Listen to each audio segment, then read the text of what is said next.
안녕하십니까. 반갑습니다. 오늘부터는 서울시 7급입니다. 서울시 7급. 지난 시간까지가 지방직 7급이었었고요.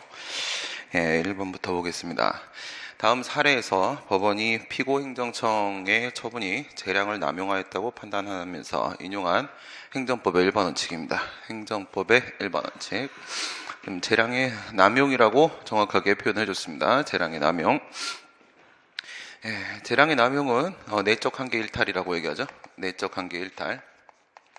내적 한계를 위반하게 되면 그런 걸 우리가 재량의 남용이라고 하고, 외적 한계를 일탈하게 되면 그런 걸 우리가 재량 일탈이라고 합니다. 위에 있는 외적 한계 같은 경우에는 이거는 이제 성문법을 위반한 거고, 밑에는 불문법을 위반한 겁니다. 행정법의 1번 원칙 말하는 것이고, 비평신자, 목동부실사, 비평신자, 목동부실사 이렇게 되는 거죠. 비례원칙, 평등원칙, 신뢰보원칙, 자기구속원칙, 목적위반, 동기부정, 부당결부금지원칙, 실권의 법리, 사실오인. 이 중에 뭐에 해당하냐 이걸 물은 거고요. 원판결 이유에 의하면 원심은 원고가 원판시와 같이 부산시 영동구청의 당직 근무 대기 중입니다. 대기 중에 약 25분입니다. 25분간 같은 근무조원 3명과 함께 여기서 같은 근무조원 3명이 등장을 하고 있었고요. 시민과장실에서 심심풀이로 돈을 걸지 않고입니다. 돈을 걸지 않고 점수 따기로 화투놀이를 한 사실이 확정한 다음에 이것이 국가공무원법 78조 1호 3호 규정에 의한 징계사유에 해당한다. 78조가 징계사유고요. 78조가 징계사유. 그리고 79조가 이게 징계처분입니다. 79조가 파면, 해임, 강등정지, 감봉견책이라는 징계처분은 79조고, 해당한다고 할지라도 당직 근무 시간이 아닌 그 대기 중에 불과한 약 25분 심심풀이 한 것이고, 돈 걸지 않고 점수 따기 한데 불과하여 원고와 함께 화투놀이를 한 3명은 부산시 소청심사위원회에서, 그러니까 얘들은 소청심사를 청구했던 거죠. 징계위원회에서는 아닙니다. 지방공무원이죠. 지방공무원이면 징계 여부를 인사위원회에서 결정을 하게 됩니다. 인사위원회에서 견책을 하기로 의결을 한 건 아니고요. 그 전에 이거보다 중한 징계처분이 나왔는데 이 3명은 소청심사를 들어갔더니 소청심사위원회에서 견책하는 것이 맞다라고 판단을 내렸다 이거죠.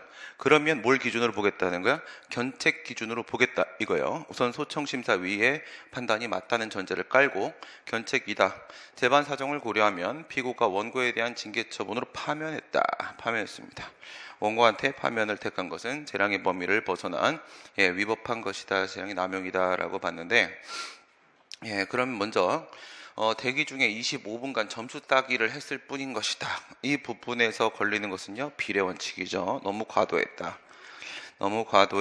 비례원칙 하나 걸릴 것이고요. 그 다음에 나머지 3명에 대해서 견책을 했다는 거하고 이제 비교를 하시게 되면 차별이 발생했다. 이렇게 볼 수 있겠죠. 차별이 발생했다라고 하게 되면 두 가지 생각을 해볼 수가 있단 말이에요. 평등원칙하고 자기구속원칙하고 이게 두 개가 객관적 차별을 방지하기 위한 측면이니까 두 가지를 떠올릴 수가 있겠고요. 하나는 평등원칙이 있을 수 있겠고 또 하나는 자기구속원칙이 이렇게 있을 수 있겠는데, 어느 쪽이 일반이고 어느 쪽이 특별이냐, 이쪽이 일반법이 되는 것이고 이쪽이 특별법이 되는 거죠. 불문법에도 일반법, 특별법의 구도는 만들어질 수 있습니다. 그랬을 때 이 자기구속원칙 같은 경우 선례가 있어야 되니까 얘는 시간의 선후관계가 성립되는 경우에만 적용될 수 있는 문제입니다. 그러면 지금은 같이 화투놀이를 한 거란 말이에요. 그러니까 시간의 앞뒤 순서가 없습니다. 선후관계가 존재하지 않고, 그러면 자기구속원칙 문제가 아니라 평등원칙 문제다. 그래서 비례원칙하고 평등원칙 이거 두 개가 걸린다. 답은 3번 이렇게 되겠네요. 다음 두 번째 문제 보시면, 통치행위에 대한 설명 중에 옳지 않은 것은, 통치행위 개념 요소가 뭡니까? 통치행위에는 고도의 정치적인 국가작용으로서, 먼저는요, 고도의 정치적인 국가작용이 된다. 고도의 정치적 국가작용. 정치적인 국가 작용으로서 사법심사의 대상에서 제외되는 거죠. 사법심사에서 제외되는 거. 이런 걸 우리가 통치행위라고 합니다. 통치행위는 고도의 정치적 결단에 의한 국가 행위로서 사법심사의 대상으로 할 수 있는가에 대해서 논란이 없습니다. 이게 틀린 질문이에요. 이거 논란이 없습니다. 그러니까 이렇게 되면 1번, 2번이란 말이에요. 논란은 전혀 없고요. 통치행위는 당연히 사법심사의 대상이 아닌 겁니다. 그럼 이 분은 지금 무슨 말을 하려고 한 거냐면 문제가 오류인 건 확실하고요. 근데 저렇게 오류로 출제를 하시면은 여기에 논란이 있는 부분, 즉 견해 대립, 학설의 대립이 있는 부분은 바로 뭐냐, 통치행위라는 것을 인정할 수 있겠는가요? 통치행위를 인정할 수 있겠는가? 인정 여부. 여기서 이제 견해 대립이 있는 거예요. 인정 여부. 이쪽에 견해 대립이 있는 거고, 이쪽에서 어떤 견해 대립이 있습니까? 세 개 나눠지고, 첫 번째 부정설.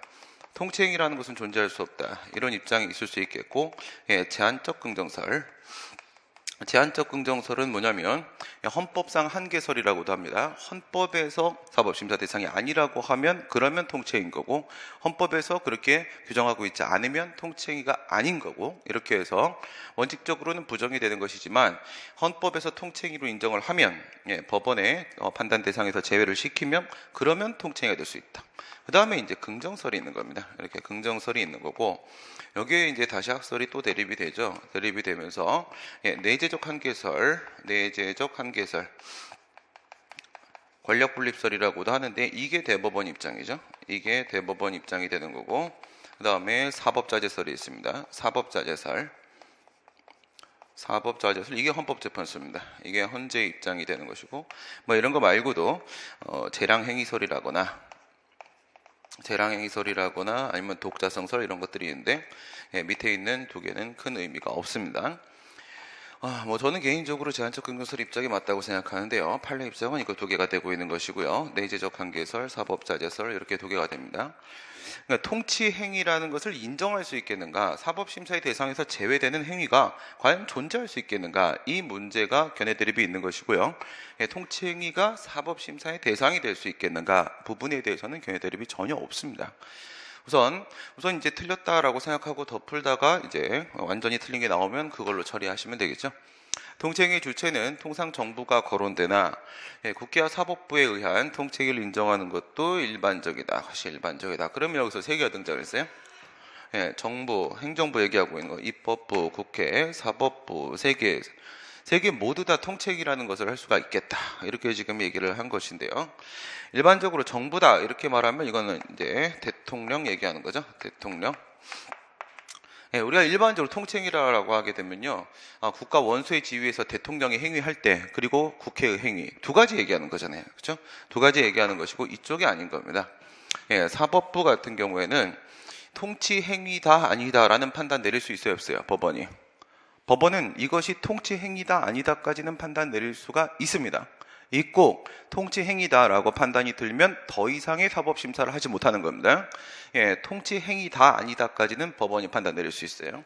그럼 얘는 뭐 하는 애냐면 통치행위 여부를 판단하는 주체입니다. 통치행위를 하는 주체가 아니라 통치행위 여부를 판단하는 주체인 거지, 법원이 통치행위를 하는 건 없습니다. 그런 거 없습니다. 그럼 2번이 완전히 틀린 거예요. 그래서 지금 2번 이렇게 여러분들이 고르셔야 돼요.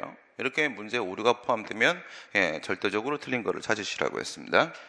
헌법재판소는, 아니면 헌재 얘기 나왔죠? 이라크 파병 결정, 2003년도에 이라크 파병 결정, 자이툰 부대 파병 결정 얘기하고 있는 것이고, 외국의 국군 파병 결정은 국방 및 외교에 관한 문제, 국방, 외교, 고도의 정책 결단을 요하는 문제인 것이다. 이거는 대통령이 국가 원수 지위에서 행위한 거죠. 행정부 수반이 아닙니다. 국가 원수의 지위에서 행위를 한 것이다. 그러면 당연히 통치행위가 되는 것이고, 헌법재판소가 이에 대해 사법적 기준으로 이를 심판하는 것이 자제라고 했습니다. 자제, 사법자제설. 헌법재판소는 사법자제설의 입장을 취하고 있다. 사법자제설 이쪽 지금 얘기를 하고 있는 거고요. 통치행위가 국민의 기본권 침해와 직접 관련이 있는 경우에는 헌법소원 심판의 대상이 될 수가 있다라고 누가 얘기했어요? 헌재가 얘기했죠. 헌법재판소에서 금융실명제 사건이었었고요.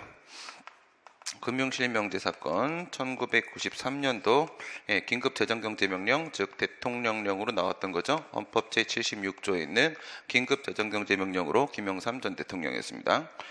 금융실명제 사건에서 뭐라고 했냐면 이거는 통칭이기 때문에 우리가 판단할 수 없다 그랬어요. 판단할 수 없다. 그런데 그것이 만약에 국민의 기본권을 직접 침해하고 있는 경우였다면 기본권 보장을 본래적 사명으로 하는 국가기관인 헌법재판소의 입장에서 판단을 못할 바는 아니다 라고 했어요. 판단할 수도 있다. 근데 이 사건에서는 판단은 안 했죠. 이걸 통칭의로 인정을 하고 판단 내리지는 않았습니다. 여기서 여지를 남겼던 언급된 부분이었었고요. 통칭에 관한 사법자재설은 사법심사가 불가능하다는 게 아닌 겁니다. 가능합니다. 가능한데 이거는 정치에 휘말리는 것을 방지하기 위한 거예요. 그래서 법원의 독립성을 보장을 하기 위해서는 정치에 휘말릴 수는 없는 것이다. 따라서 법원은 스스로 자제하겠다. 가능하다. 근데 자제한다. 이게 사법자재설이죠. 얘 같은 경우 어떻게 봐요? 내재적 한계설은 판단을 내릴 수가 없다예요. 사법심사를 할 수가 없다고 헌법재판소는 자제하겠다예요. 자제하겠다. 통칭을 인정하고 사법심사를 안 하는 건 똑같은데 이유가 좀 다릅니다. 내재적 한계설, 대법원, 사법자재설, 헌법재판소 이렇게 들어가고 있는 거예요. 행정대집행을 할 수 있는 것은 행정대집행, 대집행 요건 바로 떠올리시면 되겠죠. 행정대집행법 제2조를 생각을 해보시게 되면 대집행법 제2조에서 공작보용 이렇게 들어갔습니다. 공작보용, 공법상 의무 불이행을 얘기하는 것이고 대체적 자기 의무 불이행 얘기하고 보충성의 원칙 그리고 이익형량 이렇게 들어갑니다. 이렇게 했을 때 우선 공법상 의무 된다 요거 하나 체크하시고요. 공법상 의무, 지금 의무 얘기하고 있으니까요. 공법상 의무, 그 다음 두 번째 대체적 자기 의무, 대체적인 자기 의무여야 한다 이렇게 얘기를 했습니다. 대체적이 되고요. 자기 의무 됩니다. 산지 전용 허가가 종료된 다음에 산지 복구 명령을 불이행을 하고 있다. 불이행이라고 하게 되면 자기 의무죠. 부자기 의무가 아니라 산지 복구 명령이라는 건 원래대로 그대로 되돌려 놓으라 이겁니다. 산지 전용 허가를 받기 전의 상태대로 되돌려 놔라. 그러니까 얘는 원상회복 의무죠. 원상회복 의무. 원상회복 의무. 다시 원래 상태대로 되돌려 놓으라 라는 원상회복 의무가 되고 이 원상회복 의무는 지금 대신할 수 있겠습니까? 대신할 수 있죠. 충분히 대신할 수 있습니다. 대신할 수 있는 거니까 자기 의무는 분명하고요. 대체적 자기 의무가 맞다 1번입니다. 1번. 군복무를 위한 징집 소환 영장의 불응 징집이라고 했습니다. 징집. 그러면 내가 군대를 가는 거죠. 내가 군대를 가는 거 안 가게 되면 신체에다가 실력을 행사할 수밖에 없단 말이에요. 신체의 실력을 행사하게 되는 것은 어떤 거예요? 비대체적인 자기 의무죠. 비대체적 자기 의무니까 공작보형에서 이 부분이 지금 깨지고 있고요. 수용 재결 후에 수용의 대상이 된 토지 등 목적물의 인도 의무입니다. 인도 의무, 건물이나 토지 등 얘기하는 거죠. 토지 등 이렇게 나왔습니다. 건물, 토지.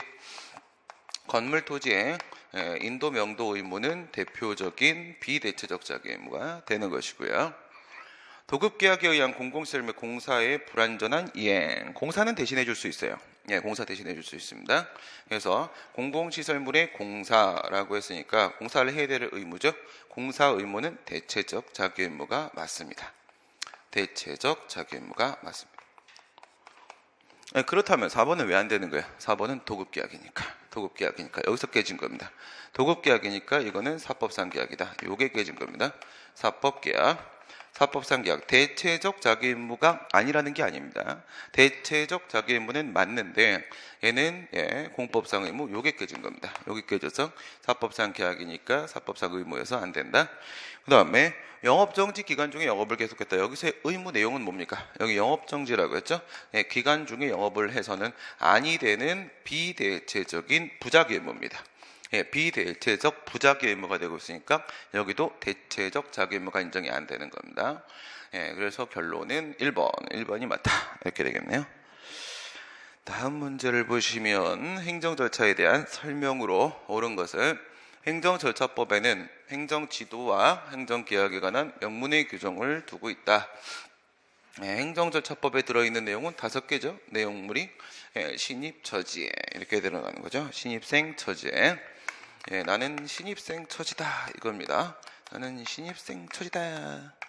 신입 처지의 5가지. 첫 번째, 신고, 입법 예고, 처분 절차, 행정지도, 행정예고, 예, 행정계약 없습니다. 예, 행정계약은 공법상 계약 말하는 것이고요. 예, 행정계약은 해당 사항이 없다 이거고요. 행정청은 경미한 처분으로 당사자가 이유를 명백하게 알 수 있는 경우에는 처분의 당사자가 요청하여도 근거와 이유를 제시할 필요가 없다 이렇게 되어 있는데요. 트라이앵글 한번 들어가 볼까요? 트라이앵글 들어가 보시고요. 트라이앵글 들어가면 첫 번째 21조의 사전 통지가 되죠. 22조 의견 청취가 되죠. 그 다음에 23조 들어가시게 되면 여기에 이유 제시 이렇게 될 겁니다. 불이익 처분이라고 뭐 전제를 깔아볼까요? 불이익 처분이다. 이렇게 되면은 여기에 있는 불이익 처분 절차로서의 사전 통지 의견 청취, 그 다음에 공통 처분 절차로서의 이유 제시 이렇게 있겠죠. 이렇게 했을 때 예외 사유 걸어보시고요. 예외 사유, 사전 통지 예외 사유는 긴급 재판 곤란 이거죠. 긴급 재판 곤란 이렇게 되는 것이고, 그 다음에 22조에 있는 의견 청취 예외 사유는요, 긴급 재판 곤란 포기죠. 긴급 재판 곤란 포기. 여기는 포기가 하나가 추가됐고요. 포기가. 그 다음에 이유 제시 같은 경우에는요, 단복 미백이죠. 단복 미 곱하기 100. 그 다음에 긴급 인정입니다. 긴급 인정. 이게 이제 예외 사유죠. 예외 사유. 그래서 뭐 물론 이제 긴급 포함되어 있고 긴급 포함되어 있고 공통분만 잡고요. 지금 여기서는 이유 제시 얘기하고 있는 겁니다. 근거와 이유를 제시해야 된다. 23조. 경미한 처분으로서 경미한 처분, 단순 반복 미백의 경미 이거죠. 단순 반복 경미 잡고요. 그리고 명백히 알 수 있을 때 곱하기 명백 맞고요. 그리고 나서 처분의 당사자가 요청을 하여도 근거와 이유를 제시할 필요가 없다. 우선은 여기에는 예외 사유에 해당하는 건 맞는데요. 예외 사유에 해당하는 건 맞는데요. 요 내용은 23조 1항입니다. 23조 1항에 있는 이유 제시 부분에서 다음 각호에 있는 단복 미백 긴급 인정을 제외하고는 처분을 할 때 근거와 이유를 제시해야 된다라고 한 다음에 지금 저기 나오는 얘기는 23조 2항입니다. 23조 2항. 당사자가 만약에 요청을 하면 저 사유에 해당하는 경우에도 당사자가 요청을 하게 되면 얘는 23조 2항 이유를 제시해 주어야 한다라고 했어요. 당사자가 요청을 하면. 그러나 아닌 건 하나가 있습니다. 뭐가 아니에요? 이건 아닙니다. 이건 당사자가 요청을 해도 이유 제시할 필요 없는 겁니다. 앞에 2개 얘기하는 거예요. 단복 미백 긴급. 요거는 23조 1항에서 예외의 사유 인정해도 2항에 가갖고 요청하면 해야 된다. 이렇게 되어 있는 거고, 이거는 허가 등 얘기하는 거잖아요. 공통처분 절차니까 허가 등에 신청한 내용을 그대로 인정할 때는 요청해도 필요 없습니다. 앞에 2개는 2항에서 깨버릴 수 있습니다. 요청하면. 처분의 이유의 제시는 처분과 동시에 해야 되는 것이 맞고, 근거를 알 수 있을 정도로, 그죠? 우선 기본적으로는요, 동시에 해야 되는 거죠. 처분을 할 때 같이 해야 되는 거고, 나중에 사후 보완하게 되면 하자치유로 인정될 수가 있겠는가 문제가 생기는 것 뿐이고요. 원칙은 처분을 할 때에 해야 되는 것이고, 근거를 알 수 있을 정도로 상당한 이유가 있어야 되고, 상당 이유예요. 충분히 납득할 수 있도록 구체적이고 명확하게 해야 되는 것이다. 뭐 당연한 얘기하는 거고요. 행정절차법에도 절차 말고 다른 내용이 좀 있죠. 어디 있습니까? 4조. 행정절차법 제4조 여러분들이 잘 알고 있는 건 2항. 2항을 우리가 뭐라고 알고 있냐면 신뢰보호 원칙에 근거다. 그 다음에 자기구속 원칙에 성문법상 근거다. 그 다음에 행정선례법에 성문법상 근거다. 이렇게 관습법 얘기하는 거죠. 위에 있는 2개의 행정법의 1번 원칙, 조리법, 그 다음에 3번째 행정선례법이라는 관습법의 실정법상 근거가 4조 2항이라고 얘기를 하죠. 4조 2항. 이것도 포함되어 있고요. 그 다음에 4조 1항에 보게 되면 이거는요, 신의성실 원칙에 대한 얘기가 있습니다. 배신하지 마라. 배신하지 마라. 신의를 좇아서 성실하게 행동하라가 1항에 있습니다. 이게 이제 특이한 부분이에요. 행정절차법임에도 불구하고 이와 같은 실체적 내용을 담고 있습니다. 행정절차법에 신의 성실에 관한 규정은 있으나 있고요. 4조 1항에 신뢰보호에 관한 규정도 있습니다. 있고요. 행정절차는 행정의 민주화, 능률화, 여기까지는 맞는데 뭐 공정성 뭐 여러 가지 있을 수 있는데 이 부분이 틀렸죠. 이 부분이 행정구제제도라고 하게 되면 행정구제제도는 사전적 구제제도와 사후적 구제제도와 구제제도는 사전적 구제제도, 그 다음에 사후적 구제제도 이렇게 나눠질 수가 있고요. 이 사후적 구제제도가 1차적 권리구제제도로서 행정쟁송제도가 있고 2차적 권리구제제도로서 손해배상, 손실보상, 손해전보제도가 이렇게 있죠. 여기서 있는 사전적 권리구제제도, 이 사전적 권리구제제도 요게 바로 행정절차제도죠. 얘가 행정절차제도다. 그래서 사후적 행정구제의 기능을 수행하는 것이 아니라 사전적 행정구제의 기능을 수행하는 것이 행정절차다. 그래서 마지막 부분이 틀렸고요. 행정행위의 철회에 대한 설명으로 옳은 것은 우선 뭐 철회 이런 거 나오면 바로 직권 취소하고 우선 기본적으로 비교를 하시는 게 맞겠고요. 직권 취소하고 철회하고 비교를 해보시면요. 직권 취소는 위성소죠. 위병소에서 그 다음에 철회는요 적발장이죠. 적발장. 위병소에서는 적발해서 총 쏜 놈이 짱이죠. 그래서 얘는 위법해서 하는 취소가 직권 취소고 성립 당시에 원시적하자고요. 소급, 그 효과는 원칙적으로 소급해서 효력을 소멸시키게 됩니다. 적발장, 적법함에도 불구하고 취소를 하게 되는 것이고, 발은 후발적 사유로 취소를 하게 되는 것이고, 장은 얘는 원칙적으로 장래를 향해서 효력을 소멸시키게 됩니다. 철회권하고 밑에 거하고 비교를 해보실까요? 철회하고 직권 취소 비교해 보시게 되면 이 직권 취소 같은 경우에 이런 경우에 가능합니다. 언제 가능하냐면 여기에 A라는 행정청이 있어요. A라는 행정청이 있고요. 얘가 얘한테 뭘 했냐? B라는 행정청이 있습니다. 뭐 보조기관 이렇게 가도 되는데 광의로 가고 뭐 예를 들어서 행정안전부 장관이 지방자치단체장한테 기관위임을 했다 이렇게 생각해봐요. 기관위임을 이렇게 했거든요. 근데 이 B행정청이 그 위임받은 권한을 수행을 하면서 처분을 했단 말이에요. 얘가 갑이라는 사람한테 이렇게 처분을 했습니다. A라는 처분을 했는데 처분을 이렇게 했는데 위법이더라. 이랬을 때 얘는 누구고 얘는 누구야? 얘가 처분청이죠. 얘가 감독청이죠. 감독청. 위임청, 수임청, 감독청, 처분청 이렇게 될 거 아니에요? 얘가 위법한 행위를 하게 되면 얘가 취소할 수 있어요. 여기다가 뿅 이렇게 하고 직권 취소할 수 있습니다. 기관위임 사무입니다. 기관위임 사무. 원래 이건 누구 사무니까요? 이거는 A행정청 사무니까요. 그렇죠? 그리고 기관위임 같은 경우에는 이 B행정청이 이쪽이 만약에 국가, 이쪽이 대한민국, 그다음에 이쪽이 지방자치단체 이렇게 보시면 이 B행정청은 지방자치단체장의 지위에서 행동하는 게 아니죠. 국가의 기관으로서 행위하는 거죠. 그러니까 얘가 국가의 기관으로서 행위하는 거니까 개입할 수 있어요. 개입해서 직권 취소할 수 있습니다. 물론 감독권의 가장 기본은 명령입니다. 명령을 하는 건데 시정명령 말고 직권 취소도 할 수 있거든요. 하지만 철회는 안 됩니다. 철회는 감독청이 개입할 수 없습니다. 후발적 사유로 해서 취소하는 철회는 오직 처분청만 할 수 있는 거예요. 처분청만. 그래서 철회는 처분청만 할 수 있다. 맞는 말입니다. 처분청만 할 수 있다. 행정행위의 철회의 절차는 행정쟁송 절차에 의해서 엄격하게 이루어지게 된다. 이렇게 보면요. 여기서는 지금 뭐 언급하려고 하는 거야? 이건 쟁송취소입니다. 쟁송취소. 철회는 취소죠. 어쨌든 철회는 취소죠.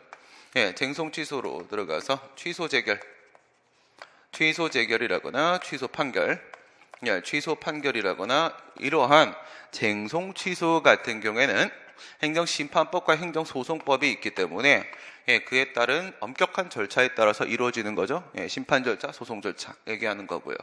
하지만 철회뿐만 아니라요. 취소처분이죠. 취소처분. 취소 처분, 직권 취소하고 직권 취소 처분이나 아니면은 철회 처분. 철회 처분은 어느 측면을 얘기하는 거냐면 절차의 측면 얘기하는 겁니다. 절차 측면에서는 자유입니다. 절차 따로 없습니다. 절차의 측면에서는 자유롭게 할 수 있습니다. 자유롭게. 그러면 위에 있는 쟁송 취소는 절차적으로 엄격한 요건대로 이루어지게 되는 건데 얘는 그러면 완전히 자유롭게 가냐? 그게 아니라 이 취소 처분 같은 경우에는요 어떤 제한을 받느냐면 실체 제한을 받습니다. 실체. 여기서 제한을 받게 되는 거야. 실체에서. 이게 바로 뭐예요? 제한범위 얘기하는 거죠. 제한범위. 신뢰보호 얘기하는 거예요. 수익적 행정행위에 대한 취소의 제한범위 있죠. 수익적 행정행위의 취소 이렇게 들어가게 되면 그게 철회이든지 아니면은 직권 취소이든지 간에 내용상 우리가 위법 여부를 판단 내릴 때 어떻게 했었어요? 삼형제 들어갔었죠. 삼형제 첫 번째 취소 사유 이렇게 잡고 취소 사유. 그다음에 법률 여부 세 번째 제한 법리 이렇게 들어갔죠. 제한 법리. 제한 법리의 기본은 신뢰 보호.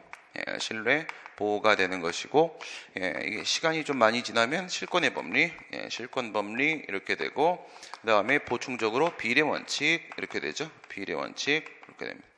이 부분이에요. 취소 처분 같은 경우에는 철회된 직권 취소든 간에 취소 처분은 실체적인 제한 법리 적용을 받게 되는 거고 절차적으로는 자유롭습니다. 쟁송 취소는 정해진 절차대로 움직여야 되는 것이고 이런 차이가 발생하죠. 행정행위의 철회 효과는 취소같이 소급하여 발생한다. 우선은 위성소 적발장이니까 원칙은 장래효입니다. 원칙은 장래효예요. 그런데 이것도 장래가 될 수도 있고 이것도 소급이 될 수도 있고 반대 상황도 발생할 수 있죠. 반대 상황. 어떤 상황이 발생할 수 있어요? 여기서 소급할 수 있는 상황이라고 하게 되면 연구 목적으로 연구 목적에 보조금을 지급을 했다 이거요. 보조금 지급 결정을 내렸습니다. 또 연구소라거나 대학이라거나 연구 목적으로 나라에서 보조금을 지급을 했는데 이걸 가지고 뭘 했어요? 이걸 가지고 지금 자유당 의원들 같은 경우에 이 돈 받아가지고 다 뭐 했대요? 다 뭐 했대? 연구비는 아니었지만 그 사람들 같은 경우에 전부 룸사롱 갔다고 하죠. 유흥주점, 유흥의 누구야? 김경재 씨. 김경재 씨. 이 당 저 당 왔다 갔다 막 하시던 분이죠. 이분 그냥 아무 데나 왔다 갔다 하시다가 결국 돈 받아갖고 룸사롱 가셨다고 하더라고요. 인생의 마지막을 여기서 끝내셨어요. 아이고야. 그런 경우가 이러면 어떻게 해야 돼? 그러면 준 돈을 가지고 룸사롱을 갔다. 그럼 연구 목적 안 썼잖아요. 이거 이제 어떻게 후발적 사유잖아요. 지금 후발적 사유. 그럼 철회죠. 철회 들어갔는데 후발적 사유. 철회 들어갔는데 그런데 이럴 땐 소급시켜야 돼요. 이럴 땐. 그래서 소급을 안 시키면 저 쓴 돈을 받을 수가 없잖아요. 이미 쓴 돈을 소급시켜야 됩니다. 어떤 경우에 지금 부담 불이행 이런 겁니다. 부담 불이행 등의 사유에서 철회도 소급하는 경우가 있을 수도 있습니다. 사실관계 변동은 철회 사유로 볼 수가 없다. 이렇게 되는데요. 이거 취소 사유인데요. 이 취소를 우리 철회로 갖다 놓고 한번 생각해 보세요. 철회로 갖다 놓고 생각하시게 되면 부동철사 개벽이죠. 부동철사 개벽, 벽은 법이고, 부는요, 부담 불이행, 상대방의 동의, 철회권 유보, 사정 변경, 법령 개정, 법령상의 철회 사유 이렇게 되는데 여기 뭐 포함되어 있습니까? 사정 변경 들어가 있죠. 사정 변경, 사실관계 변동. 사실관계 변동은 철회 사유가 맞고요. 행정행위의 철회는 행정행위의 원시적 하자를 이유로 한다. 이건 절대 아니에요. 이건 완전 고정입니다. 후발적 사유, 이게 제일 중요한 거예요. 위성소 적발장에서 제일 중요한 건 이겁니다. 후발적 사유, 원시적 하자는 절대 아니죠. 이쪽이 원시적 하자죠. 원시적 하자, 성립 당시의 하자. 그렇게 되는 겁니다. 6번, 행정입법에 대한 설명으로 옳지 않은 것은 고시가 이게 행정고시 얘기하는 건 아니죠. 그 다음에 사법고시라고 하면은 무식하다는 소리 듣습니다. 사법고시는 없어진 지 수십 년 됐어요. 사법시험이라고 해야 되는 겁니다. 사법시험. 뉴스조차 사법고시라고 하는 걸 보면 제도적 반영편한 거를 모르고 계속 그렇게 몇십 년 얘기하면 안 됩니다. 그래서 이 고시는 그 고시가 아니죠. 법령의 수권에 의하여 당해 법령의 내용을 보충하는 경우에 이거 무슨 말이에요? 고시인데 형식이 행정규칙, 행규고요. 법령의 수권에 의하여 구체적인 위임은 있었네요. 그렇죠? 위임 없었으면 단순하게 행정규칙 형식의 법규명령 그것만 가지고는 안 되는 거죠. 위임이 있어야 되고 위임이 있으면 그런 걸 우리가 뭐라고 해? 법령 보충적 행정규칙. 법령 보충적 행정규칙까지 우선 가야 됩니다. 당해 법령의 내용을 보충하는 경우에 설명 잘 해줬네요. 예, 법령 보충적 행정규칙인 경우에 수권 법령과 결합하여져 혼자서가 아니라 독자적으로가 절대로 아닙니다. 형식이 어쨌든 행정규칙이니까 결합해서 대외적 구속력을 갖는다. 예, 대외적 구속력을 갖는다. 정확하게 뭐라고 했어요? 법규명령으로서의 효력을 갖는다라고 했죠. 예, 법규명령의 효력이 바로 대외적 구속력이잖아요. 그렇죠? 법규명령의 효력을 가진다라고 했고, 판례가 말하는 그 법규명령의 효력, 이 효력이 바로 외부적 구속력이잖아. 외부적 구속력. 재량 준칙은 행정의 자기 구속의 법리에 의거하여 간접적으로 대외적 구속력을 갖는다. 재량 준칙 그냥 저렇게만 들어오면은 그냥 이건 순수하게 접근하셔야 돼요. 순수하게. 예, 재량 준칙 이렇게 들어오면 훈령 같은 걸로 들어왔다고 치고 내용은 재량규칙 역시 행정규칙. 그래서 행정규칙 형식의 행정규칙이라는 전제를 깔아놓고 들어가셔야 됩니다. 저럴 때 무슨 뭐 시행령 형식이다, 시행규칙 형식이다 뭐 이런 생각하시면 안 돼요. 그냥 재량규칙 이렇게 딱 심플하게 들어오면 넌 행규 이렇게 들어가시는 거고요. 행정의 자기 구속의 법리에 의거하여 간접적으로 대외적 구속력을 갖는다? 그 얘기는 뭐예요? 저거 법규명령이라고 본 거예요. 저거 법규명령이라고. 예, 뭐를 매개로 해서 자기 구속 원칙을 매개로 해서 저거 행규가 법규명령이라고 봤으니까 이건 절대 대판 아니겠죠. 이건 대법원이 아닙니다. 헌법재판소입니다. 헌재는 심지어 행정규칙 형식의 행정규칙 역시도 뭐를 취합니까? 준법규성설의 입장을 취하면서 자기 구속 원칙을 매개로 법규명령으로 인정을 해버리죠. 헌법재판소 쪽입니다. 국법의 위임의 근거가 없이 발령된 위임명령도 법의 개정으로 위임의 근거 마련되면 그때부터 이거죠. 그때부터 많이 나왔던 얘기죠. 많이 나왔던 얘기고 그때부터 이렇게 들어가 뭐였어요? 근거가 없었다. 근거가 없었다. 그 다음에 상위법령의 근거가 생겼다. 있다가 또다시 상위법령의 근거가 없어졌다. 이렇게 되면은 그에 따라 만들어진 위임명령은 얘는 무효이다가 그때부터 유효가 되는 것이고 그때부터 무효가 되는 것이고 이렇게 되는 거니까 맞는 말이고요. 행정규칙의 내용이 명백히 부당한 경우에 공무원이 이에 적용을 거부하더라도 공무원법상 복종 의무 위반의 징계 책임은 없다. 이건 강론이에요. 이거는 틀린 말이긴 한데 무슨 말이냐면 얘 같은 경우에는 법령 준수 의무하고요. 법령 준수 의무하고 복종 의무가 경합될 때 어떻게 할 것이냐 이런 얘기거든요. 법령 준수 의무하고 공무원의 의무 중에 그 다음에 복종 의무하고 충돌할 때 어떻게 할 거냐 이거야. 그래서 자기 상사가 뭐 이렇게 해라 저렇게 해라 라고 명령을 했습니다. 직무명령을 했어요. 그럼 우선 따라야 되겠죠. 복종 의무 따라야 될 거예요. 안 따르면 징계받아요. 그런데 명령의 내용이 좀 이상해요. 쟤를 고문하라, 얘를 죽여라 이런단 말이에요. 옛날에는 막 고문하라, 죽여라 그렇게 명령을 했죠. 그랬을 때 그러면 사람을 고문하고 죽이고 하는 거는 이거는 안 되는 거잖아요. 이거 어떻게 갈등이 생기죠? 그러면 어떻게 판단 내려야 되냐? 이게 법령 위반이 명백인지 아닌지를 보라고요. 위법함이 그 직무명령의 내용이 위법한지가 명백한지를 봐야 돼요. 저 내용이 위법한지를 보시고 그 위법한지 여부가 명백하지 않다면 명백하다면 이렇게 돼요. 명백하지 않다면 이게 확실한 게 아니면 그러면 이쪽이 이기는 겁니다. 이쪽이 이기는 거니까 복종하는 게 맞고요. 이게 명백하면 법령 준수 의무가 얘를 이긴 겁니다. 그러면 안 따라도 됩니다. 꺼져 이렇게 하면 됩니다. 그냥 뭐 판단이 뭐 쉽겠나 그게?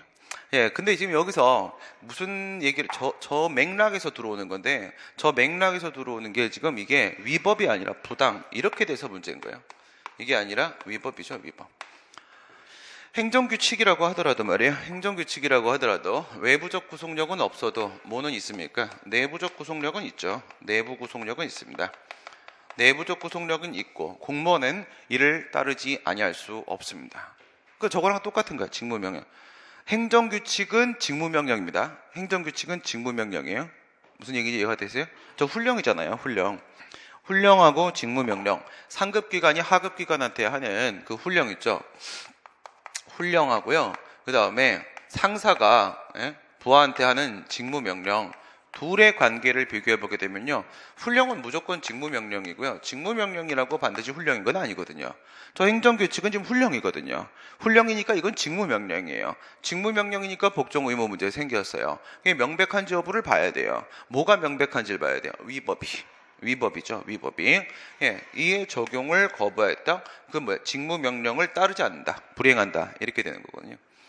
근거법령인 상위법령이 개정되더라도 집행명령이 당연히 실효되는 것은 아니다. 뭐랑 비교하시라고 했어요? 이거 어저께인가? 뭐랑 비교해 놓으라고 했죠? 제 같은 경우에 상위법령이 개정되었다. 폐지하고 비교하라고 했죠. 폐지. 여기 뭐 법률로 칠까요? A라는 법률이 이렇게 있었어요. 그리고 이것을 기술적상 얘를 집행하기 위해서 시행 목적으로 시행을 하기 위해서 뭘 만들었다? 집행명령을 만들었다 이겁니다. 집행명령을 이렇게 만들었어요. 이렇게 만들었는데 이 친구가 아예 그냥 없어져 버리게 되면 이게 사라져 버리면 폐지해 버리게 되면 그러면 집행 대상이 그렇죠? 시행 대상이 사라졌으니까 얘도 그냥 죽는 거예요. 그냥 같이 소멸해 버리는 건데 그게 아니라 얘가 그냥 사라져 버리는 게 아니라 B라는 법률, B라는 법률로 개정이 된 겁니다. 방금 얘기한 거는 폐지고요. 이건 개정입니다. 개정이 됐는데 내용을 비교해 보아하니 얘가 이 집행명령의 내용이 B 법률을 시행하는 데 있어서도 충분히 적용할 수 있어요. 적용할 수 있는 내용이면 살아있습니다. 그대로 살아요. 얘는 얘를 도와주면 되는 거잖아. 그동안 얘를 도와줬고 그냥 오야가 바뀐 거예요. 그냥 얘를 도와주면 되는 겁니다. 개정되었을 때. 다만 만약에 얘가 하지만 난 내 부하는 따로 두겠어 라고 하면서 얘가 집행명령을 따로 만들면 이거를 제정하면 그땐 죽는 거죠. 자기 부하가 들어왔으니까. 폐지해버리는 경우하고 개정하는 경우하고 비교를 하셔야 되고요. 7번 다음 사례에 대한 설명으로 옳은 것은 이거 겁나 복잡하던데 긴장 한번 타시고 이거는 사법시험에다가 내도 1시간 줘야 되거든요. 이거 풀려면 이 정도면 1시간 이상 걸려요. 그쪽에서 풀 때는 근데 이거를 1분 만에 풀려고 주다니 제정신인가? 이럴 땐 너나 푸세요 이렇게 해야 되는데 근데 이제 문제가 계속 이렇게 바뀌고 있잖아. 그죠? 바뀌어가고 있기 때문에 이제 적응해야 되고요. 서울시장은 갑에 대해서 서울시 7급이어서 그래요. 서울시 7급이어서 서울시는 원래 좀 이렇게 프라이드가 좀 강해서 자기 마음대로 막 냅니다. 좀 어렵게. 부담금 부과 처분했습니다. 갑에 대해서. 갑은 서울시장의 행정청 서울시장 누구죠? 박원순이죠. 박원순. 다음엔 누굴까요? 다음엔 우상호일까요? 우상호 아니면 박원순 그대로? 이재명은 경기도 가기로 했죠. 이재명은 이렇게 해가지고 얘가 서울시장이 내가 맨날 이렇게 했나? 아무튼 간에 갑자기 방향성을 잃어버렸네. 갑에 대해서 부담금 부과 처분했습니다. 부담금 부과 처분 돈 내라죠. 금전급부하며 갑은 서울시장의 부담금 부과 처분에 대해서 취소를 제기하고 나서 얘가 이제 여기다 뭘 제기했대? 취소를 제기했대요. 취소를 제기했고요. 행정법원이라고 보시면 되는 거고 지방이면 지방법원 본원이죠. 강릉은 지원이에요. 강릉은 본원이 없어서 거긴 지원이에요. 그거 하나만 유독 그런 건 안 내. 행정법원 그다음 그냥 지방법원 본원 법원조직법 그렇게 보시면 되고 여기서 이제 취소를 제기했잖아요. 취소를 제기하고 나서 나아가 위헌법률심판형 헌법소원심판청 이것도 한번 또 꽉 꺾었죠. 지금 꽉 꺾어버렸네요. 이렇게 막 치고 들어가는 거 이거는 변호사 시험에서도 이렇게 어렵게 되진 않아요. 훅 들어왔는데 지금 무슨 말이냐면 여기서 세 번째 들어갑니다. 세 번째 위헌법률심판 제청 신청 들어갑니다. 위헌법률심판 제청 신청하죠. 그랬을 때 이 관할법원이 헌법재판소 하나 잡죠. 헌법재판소한테 위헌법률심판 제청을 해주죠. 원래 제청을 해줬을 때 여기서 위헌결정을 내려버린다 이거죠. 위헌결정을 이렇게 내려버리죠. 이렇게 가는데 그럼 여기서 부담금 부과처분이 있었습니다. 부담금 부과처분이 이렇게 있다. 근데 이거에 근거 법률이 있었겠죠. 근거 법률이 있다. 근데 그 근거 법률에 대해서 위헌 결정이 나오는 거죠. 위헌 결정이 나온다. 지금 이제 이 상황인데 이렇게 들어갔을 때 1번 처분이 나왔다. 2번 소송 제기했다. 3번 위헌 법률 심판 제청 신청했다. 4번 위헌 법률 심판 제청했다. 5번 위헌 결정 내렸다. 요 게임이었죠. 이렇게 들어가면 1번이 2번으로 가고 2번이 3번으로 3번이 4번으로 4번이 5번으로 이렇게 들어갔다라고 했을 때 여기서 위헌 결정 나왔어요. 위헌 결정 나오면 우리 헌법재판소법 47조 2항에 따르게 되면 이건 대세효 인정된다고요? 대세효 인정돼요. 위헌위법 명령규칙심사와는 다르죠. 그거는 해당 사건의 범위 내에서만 효력 소멸. 이건 대세적으로다가 효력 소멸이죠. 헌법재판소는 주상적 재판을 하니까. 사라지긴 하는데 여기서부터 사라져버리면 어떻게 돼요? 위법성 판단 기준시는 여기잖아요. 그렇죠? 위법성 판단 기준시는 여기고 여기서부터 사라지면 여기에 뭐가 있었던 거야? 근거 법률은 있다. 적법 이렇게 돼버리는 거잖아요. 그러면 어떻게 돼야 돼? 얘가 소급해줘야 되죠. 소급표. 과연 헌재법 47조 2항에도 불구하고 소급표가 인정될 수 있겠는가? 1에 들어갈 거 아니겠습니까? 1에 들어가는데 우선 이걸로 가세요. 지금 저거 확 꺾어 나갔고 그러면 소급표가 인정되냐 하면 4개를 나눴었죠. 소급표가 인정이 돼야만 이 위헌 결정에 따라서 이노마가 제거가 되고 이노마가 제거가 돼야지만 법에 근거도 없이 이런 침입적 처분이 미쳤냐? 그러면서 법률 여부 위반 이렇게 잡히고 그래야지만 내용상의 하자 위법성이 인정이 되고 이렇게 갈 거란 말이야. 이렇게 갈 텐데 이거는 첫 번째 당해 사건, 그 다음에 동종 사건, 그 다음에 병행 사건. 누가 한숨 줬어? 그럼 서울시 시험 보지 마. 이상해 문제. 알았어? 보지 마. 딴 데 봐. 딴 데. 국가 거 쉽잖아. 국가 거. 역시 국가가 짱이야. 역시 문재인. 그 박원순 욕하는 게 되나? 서울시도 보세요. 그 다음에 일반 사건. 뭐 박원순이랑 일할만 하죠. 그 정도면. 이렇게 하게 되면 말입니다. 당해 사건 뭐예요? 위헌 결정이 나온 계기를 마련한 그 사건. 그 다음에 동종 사건 같은 경우에는 저 위헌 법률 심판 제청 신청 또는 제청까지 들어가 있는 거. 제청까지 들어가 있는 거. 얘는 뭐야? 계기 마련. 계기 마련. 그 다음에 얘는요. 위헌 법률 심판 제청 신청 정도 수준 뒤쪽 규범 통제 들어가 있는 상태. 규범 통제. 그 다음에 세 번째 얘는요. 소송 제기 들어가 있는 상태. 위헌 법률 심판 제청 신청 아니면 취소 소송은 제기한 거지. 취소 소송은. 그래서 소송 제기는 되어 있는 상태. 일반 사건은 그냥 자고 있는 상태. 자고 집에서 자고 있는 상태인데 나누죠? 나눠가지고 불가쟁력이 발생을 했다 안 했다. 불가쟁력이 발생을 했다 안 했다. 이렇게 나누면 우리 대법원 입장에 따르게 되면 어디까지요? 우리 대법원 입장에 따르게 되면 여기까지고요. 여기까지 소급표 인정.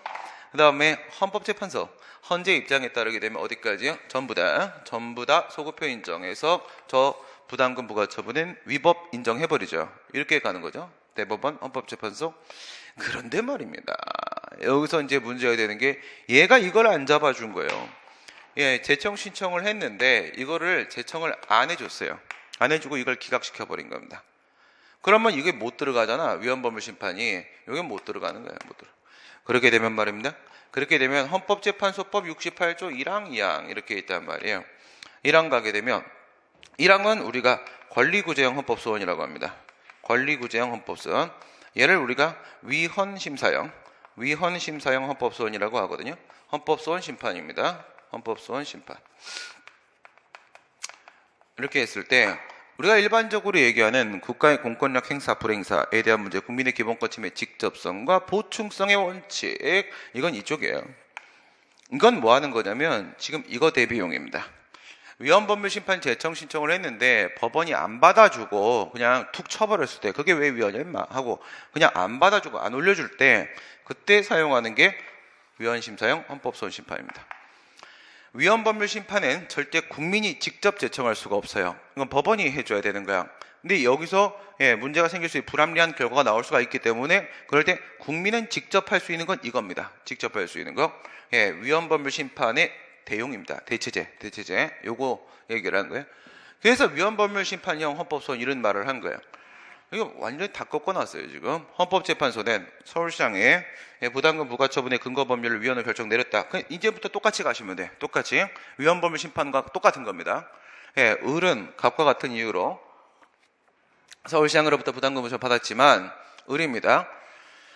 얘는 갑이고요. 을이라는 친구 하나가 있고 기간 내에 납부하지 않아 서울시장은 볼까요? 부담금은 강제징수에 대한 재산을 압류하고 근데 얘네가 여기에요. 얘네가 여기입니다. 여기 상황이에요. 여기 상황에 걸리고 있는 누가 있다? 을하고 병이 있다 이겁니다. 을하고 병이 있다. 근데 을 같은 경우에는요. 얘도 부담금 부과처분 받았죠? 근데 얘는 안 납부했어요. 납부 안 했고 얘는요. 납부를 했단 말이에요. 납부를 했다고요. 근데 위법한 부담금 부과처분이잖아. 문제를 겁나 잘 만들긴 했는데 근데 시간 안에 풀긴 좀 그렇죠. 저도 못 풀어요. 시간 안에 저거 당연히.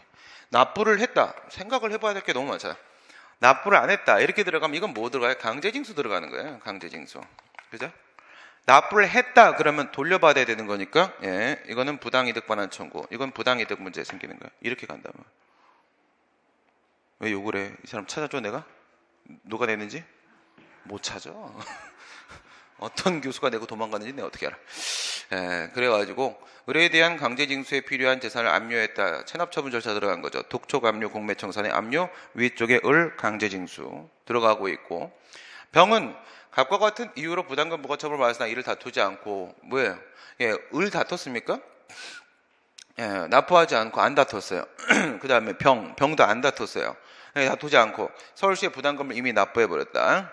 그런데 을과 병은 부담금 부과처분에 대한 처분 모두 취소 제소 기간이 이미 도과한 상태다. 뭐예요? 일반 사건의 불가증력 발생. 저걸 지금 전제로 깔아놓은 거죠. 첫 번째입니다. 서울시장 해갑에 대한 부담금 부과처분은 원칙적으로 무효인 것이다. 뭐라고 했어요? 위헌인 법률에 근거한 처분, 위헌 위법한 명령 규칙에 근거한 처분의 경우에 있어서는 두 가지 특징. 첫 번째, 행정쟁송에 있어서는 취소 사유다. 그 다음에 손해배상에 있어서는 과실 없음. 취소 사유, 과실 없음의 특징이죠. 무효 아니고요. 이거는 위헌 결정 나오기 전까지는 결코 명백할 수 없습니다. 그러면 말입니다. 서울시장은 압류된 을의 재산을 매각하여 부담금을 강제징수할 수 있다. 매각. 을 쪽이죠. 을 쪽 강제징수 들어갈 수 있겠어요? 어디 갔어 이 친구? 여기서 이렇게 나왔죠. 이렇게 나왔잖아요. 나왔는데 이거 만약에 안 냈다 해서 강제징수 이렇게 들어가는 거죠. 독촉, 압류, 공매, 청산 이렇게 간다라고 했을 때 압류된 을의 재산을 매각을 하여 제 안 낸 친구 부담금을 강제징수할 수 있다. 매각, 공매할 수 있냐? 안 되죠. 다 무효로 보는 거죠. 그렇죠? 얘네들은 만약에 진행하면 전부 다 무효다. 이렇게 보죠. 무효다. 이거는 이쪽에 하자가 승계돼서 그런 것이 아니라 이 위헌 결정의 기속력 때문에 그래서 뒤에 나오는 후속 절차, 후속 처분은 전부 다 무효로 보는 게 헌법재판소의 입장이고 또한 대법원의 입장이고 그렇게 되죠. 강제징수 할 수 없는 거죠. 강제징수. 모임에도 불구하고요. 불가증력 발생했음에도 불구하고. 알겠어요? 불가증력 발생했음에도 불구하고 안 되는 겁니다. 무효 처리돼 버리죠. 이 매각은 무효입니다. 매각, 공매 무효가 되고요. 불가증력 발생했음에도 불구하고입니다. 을은 갑과 다르죠? 을은 부담금 부과처분의 위법성을 근거로 해서 부담금 체납처분의 취소를 구할 수 있다. 을은 부담금 부과처분의 위법성을 근거로 부담금 체납처분의 취소를 구할 수 있다. 아하, 사람 애매하게 만들어버렸네. 이건 뭐의 경우? 문제 좋은데? 내가 맨날 하던 그 말 있잖아요. 이게 이쪽으로 하자가 승계되는 게 아니고요. 위헌 결정의 기속력이에요. 이거 있지, 그죠? 승계되는 게 아니고요. 승계되는 게 아니다. 그 얘기를 한 거야. 이거 나만 쓰는 논리인데 이 교수님 똑똑하시네요. 아주 훌륭하신 분으로 인정하고. 서울시는 위헌 판결의 소급표에 따라 병이 납부한 부담금을 환급하여야 되는 것이다. 그건 아니죠. 불가증력이 발생했잖아. 그쵸? 쟤 돈 냈죠? 부담금 부과처분. 그리고 나서 과혼합 이거잖아요. 과혼합 여기다가 부당이득 반환 청구. 그러면 선결 문제로 행정이익에 대한 심사가 효력 심사가 나서게 되는데, 근데 지금 무슨 사유라고 했어? 취소 사유. 그쵸? 예, 인정이 된다고 해봐야 취소 사유에 불과한 거고요. 그럼 이쪽에 있는 민사법원은 뭘 할 수가 없어요. 저 효력을 부인할 수가 없죠. 구성요건적 효력 때문에. 지금 전제 가정적 판단 한번 보세요. 전제 조건 제가 뭐라고 했어요? 위법성이 인정되더라도. 그러니까 소급표가 인정이 돼서 위법성을 내가 인정을 해줘도 100번 양보를 해줘도 부당이득 반환 청구송을 제기할 수가 없는 거라고요. 예, 못 받는 건데 근데 아예 소급표 인정이 안 되잖아요. 대법원 입장에 따르게 되면 불가증력 발생했을 때 적법이에요. 알겠습니까? 적법입니다. 병이 서울시장의 부담금 부과처분에 무효항해송을 청구하게 되면 가배 청구는 기각될 것이다. 어떻게 생각하십니까? 이거는요, 이거 제기하잖아요. 예, 위헌인 법률에 근거한 처분입니다. 이래 주장을 하면서 무효항해송을 제기하면 있잖아요. 법원이 재판해줄까 안 할까요? 재판 안 해요. 예. 그래, 네 말대로 위헌인 법률이 된다고 치자. 그래봐야 취소야 병시다. 끝. 이렇게 됩니다. 그냥 기각. 판단할 것도 없잖아. 예, 막 열심히 막 여기 재청도 막 해주고 막 그래서 기다렸다가 여기 재청하면 멈추거든요. 재판이 정지가 돼요. 막 기다려 가만히 얼음 이렇게 하고 있다가 막 위헌 결정 나서 내려왔네 막 해서 야 위법 맞아. 그래봐야 결코 무효가 될 수가 없거든요. 결코 무효 안 되니까 그냥 기각. 보지도 않고 기각해 버립니다. 이런 경우에. 아 복잡해.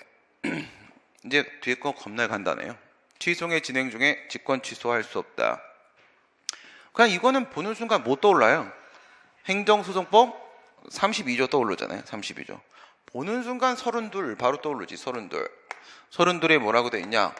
사정 판결할 때 그 다음에 소송 도중에 처분청이 그 처분을 취소했을 때 변경했을 때 이건 뭐예요? 처분 다 위법 맞다는 거잖아. 지금 사정 판결 위법한 상황이고 취소한 거는 지가 위법 인정했으니까 취소한 거고 변경한 것도 지가 쪽팔려 갖고 위법이니까 변경한 거죠. 예, 이럴 땐 누가 소송 비용을 부담해라. 예, 이렇게 되면 어찌 된대요?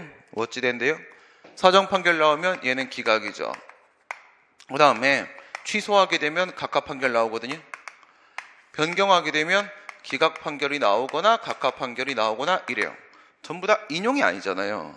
이렇게 원래 인용이 아니면 누가 소송 비용을 부담해야 돼요? 원래 원고죠. 원고인데 이럴 땐 피고가 소송 비용을 부담하라. 여기 뭐 들어가 있어? 취소 들어가 있잖아요. 취소. 당연히 소송 도중에 취소할 수 있고요. 처분청은 명문의 근거가 없어도 직권 아까 처리랑 비교해봐. 첫 번째 취소 사유, 법률 여부, 제한 법리. 거기서 법률 여부. 처리 같은 경우에는 아예 법률상 근거가 필요가 없고요. 직권 취소는 어떻습니까? 원행정행위의 법적 근거가 직권 취소의 법적 근거이기 때문에 별도의 법적 근거가 필요한 건 아니죠. 명문에 별도의 법적 근거는 없어도 되는 게 맞고요. 대통령은 국무총리의 명령이 위법하다고 인정을 해도 이를 중지시킬 수가 없다. 아이고야, 그러면 어떻게 살아 대통령은? 그게 대통령이야? 예.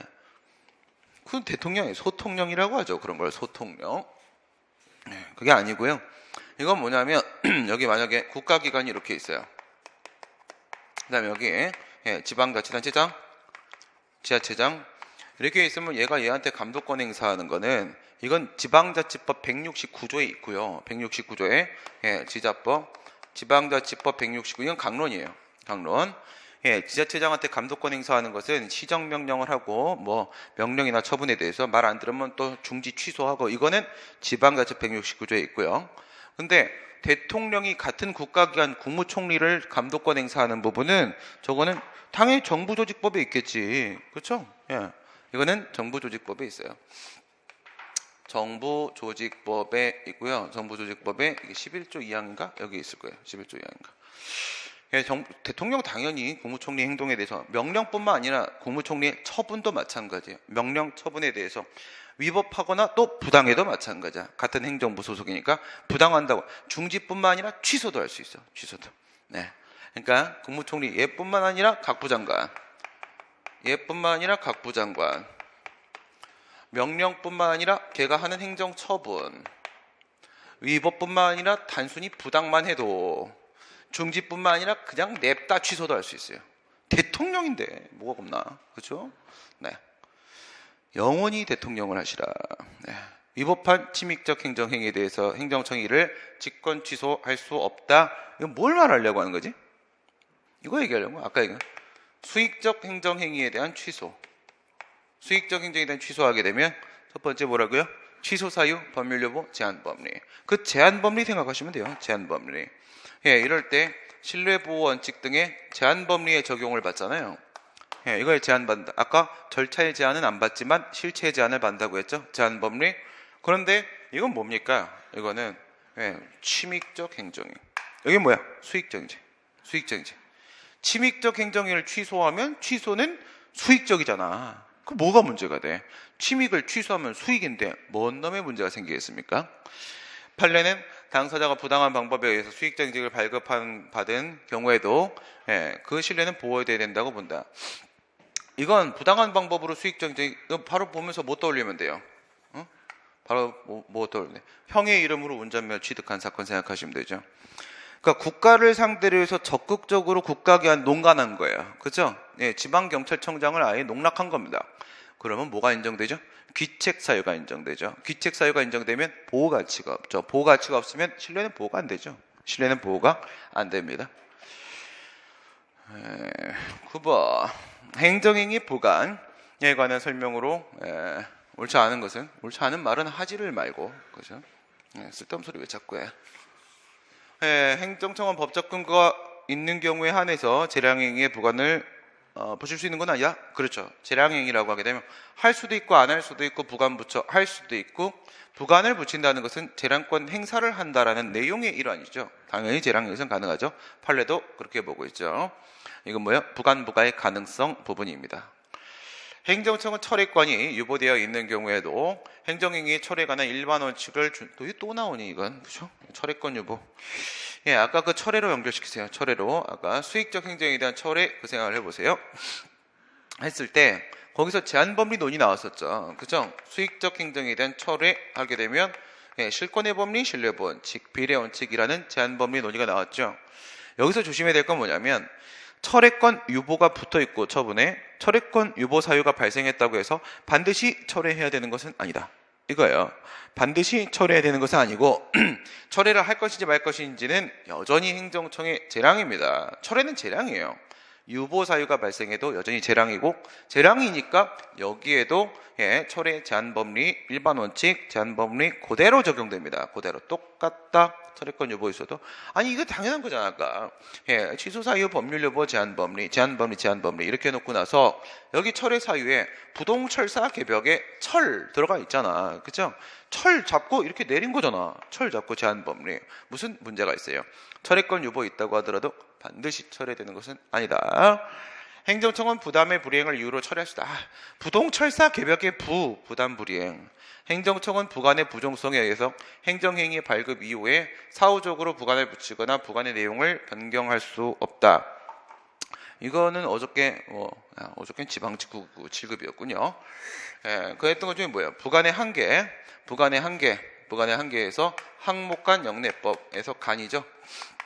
항목간 영내법에서 시간상 한계, 사후부관 얘기하는 거죠.